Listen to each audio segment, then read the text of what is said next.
नमस्कार, स्वागत है आप सभी को। आज की कहानी है लालची हलवाई और विष्णु भगवान। कल्लू एक गांव में मिठाई की दुकान चलाता था। वह बहुत लालची था, इसलिए मिठाई में मिलावट भी करता था। एक दिन कल्लू का नौकर रामू मिठाई बना रहा था। कल्लू रामू मिठाई में मिलावट कर दी न अच्छे से। रामू मालिक मिलावट तो कर दी, लेकिन यह अच्छी बात नहीं है। पूरा गांव मिठाई खाता है, कोई बीमार पड़ गया तो लेने के देने पड़ जाएंगे।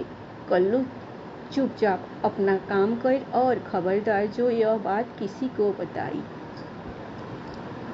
इसीलिए तुझे मुंह मांगे पैसे देता हूँ। एक दिन कल्लू की दुकान पर एक आदमी आया। आदमी, भैया मुझे कुछ मिठाई बनवानी है। सुना है तुम्हारी दुकान की मिठाई बहुत खास होती है। कल्लू, अरे भाई जी, एक बार मेरी दुकान से जो मिठाई ले जाता है बार बार आता है। बताओ कितनी मिठाई बांध दूँ? आदमी, भैया गांव के बाहर जो पीपल के पेड़ के सामने मंदिर है, कल सुबह वहीं सारी मिठाई पहुंचा देना। हमारे सेठ जी कल मंदिर में लक्ष्मी नारायण का भोग लगाकर पूरे गांव में मिठाई बांटेंगे। 100 किलो मिठाई चाहिए, क्या तुम कल तक बना पाओगे? यह सुनकर कल्लू बहुत खुश हुआ। कल्लू, हाँ जी, क्यों नहीं, हमारा तो रोज का काम है। कल सुबह मिठाई पहुंच जाएगी। मंदिर में आदमी, ठीक है, यह लो आधे पैसे, बाकी पैसे तुम्हें मंदिर में मिल जाएंगे। पैसे देकर वह आदमी चला जाता है।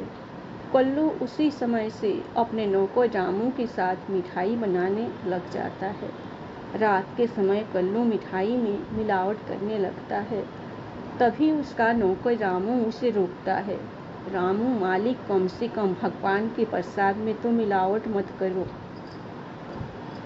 कल्लू, चुप रहो, भगवान को क्या पता, और फिर बाद में तो यह मिलावट गांव वालों को ही खानी है। वो तो वैसे भी मेरी ही दुकान की मिठाई खाते हैं, उन्हें भी कुछ पता नहीं चलेगा। कल्लू मिलावट करके पूरी मिठाई तैयार कर देता है, लेकिन रामू को यह बात अच्छी नहीं लगती। वह सुबह जल्दी उठकर मंदिर में पहुंच जाता है। मंदिर में भगवान विष्णु और माँ लक्ष्मी के सामने नमस्तक होकर वह रोने लगता है। भगवान, मुझे माफ़ कर दो, मैंने भी उस पापी का साथ दिया। उसने आज तो आपके भोग में भी मिलावट कर दी। तभी वहाँ पुजारी जी आ जाते हैं। पुजारी, बेटा क्यों रो रहा है, क्या बात है? रामू पुजारी को सारी बात बता देता है। कुछ ही देर में वहाँ सेठ जी भी आ जाते हैं। पुजारी जी उन्हें सारी बात बता देते हैं। रामू चुपचाप दुकान पर वापस आ जाता है। कुछ देर में कल्लू रामू के साथ मिठाई लेकर मंदिर पहुंच जाता है। कल्लू, सेठ जी, यह आपकी मिठाई तैयार हो गई। सेठ जी, कौन सी मिठाई? भाई, हमने तो कोई मिठाई नहीं बनवाई। कल्लू, ये आप क्या कह रहे हैं? कल आपका आदमी आया था मिठाई का ऑर्डर देने, आधे पैसे भी दे गया था। आप ये मिठाई लो और मेरे पैसे मुझे दे दो। सेठ जी मिठाई लेने से इनकार कर देते हैं। हार कर कल्लू मिठाई लेकर वापस दुकान पर आ जाता है। शाम को कल्लू उदास बैठ जाता है। तभी उसके पास एक गांव वाला आया। गांव वाला, अरे कल्लू भाई, तुम यहाँ बैठे हो, वहाँ देखो मंदिर में मिठाई बंट रही है। एक सेठ जी आए हैं और बहुत स्वादिष्ट मिठाई बांट रहे हैं। यह सुनकर कल्लू को बहुत गुस्सा आता है। वह भागा भागा मंदिर पहुँच जाता है।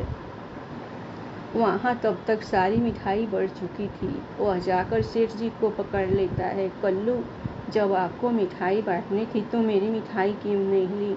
सेठ जी, तुम्हारी मिलावटी मिठाई खिलाकर गांव वालों को बीमार करने का पाप मैं नहीं कर सकता, और इस मिठाई के साथ मैंने पूरे गांव में सबसे कह दिया कि तुम्हारी मिठाई में मिलावट है। आज के बाद कोई तुम्हारी दुकान से मिठाई नहीं खरीदेगा। यह कहकर सेठ जी चले जाते हैं। कल्लू निराश होकर भगवान के चरणों में गिर जाता है। कल्लू, हे लक्ष्मी नारायण, मुझसे बहुत बड़ी भूल हो गई। मैंने आपके प्रसाद में मिलावट की, इसी कारण मेरा व्यापार नष्ट हो गया। मुझ पर कृपा करो प्रभु, आज के बाद मैं कभी मिलावट नहीं करूँगा। पुजारी बेटा, तुम्हें तुम्हारे कर्मों का हिसाब तो चुकाना पड़ेगा। कल्लू की आंखों से पानी बह रहा था।